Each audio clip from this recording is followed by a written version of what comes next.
In the early days of racing, safety wasn't as important, mostly because the cars couldn't go fast enough to hurt the drivers. As the speeds increased though, the level of safety did not follow suit.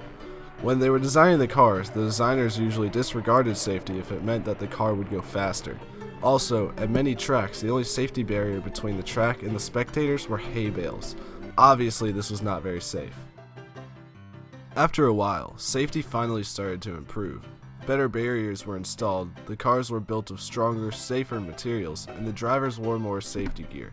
Before you knew it, drivers were emerging unscathed from crashes that previously would have killed them.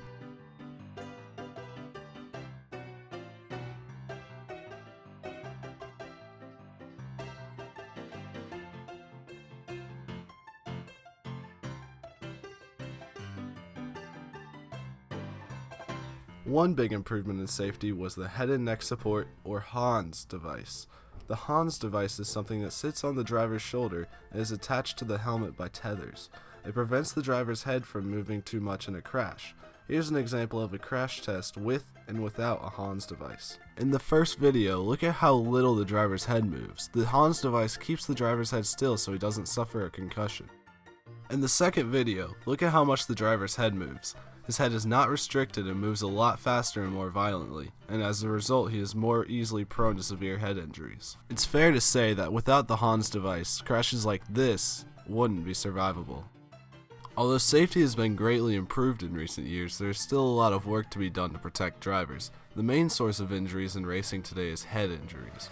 Open wheel racing is especially dangerous because the drivers' heads are exposed. In the past 6 years, there have been at least 4 deaths in open wheel racing.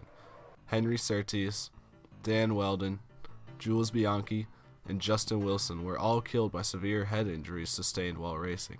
Felipe Massa also fractured his skull in 2009 when he was hit in the head by a spring, but survived and returned to racing in 2010.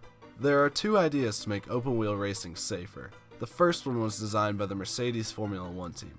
This concept protects the driver from large incoming objects and allows for easy exit from the car in case of a flip or fire. The second concept was developed by the FIA, which is the organization that runs the Formula One World Championship. This provides better protection for the driver but hinders their view more. These concepts will be easy to implement into the current cars and would protect the drivers effectively. The FIA tested the idea of putting jet fighter canopies onto the cars, but this happened. They decided it wasn't safe because it could fling debris into the stands and injure the spectators. It's obvious that it's necessary to implement closed cockpits in open-wheel cars. There have been far too many deaths and injuries in recent years despite the vast improvements in safety. If either one of the first 2 concepts shown had been implemented, Henry Surtees, Justin Wilson, and probably Dan Wheldon would still be with us today. They were struck by large objects at speed, objects that could have easily been deflected by a closed cockpit. The Mercedes and FIA concepts are the best options for closed cockpits. They are easily implemented, proven by the fact that they were demonstrated using a model of a current Formula One car.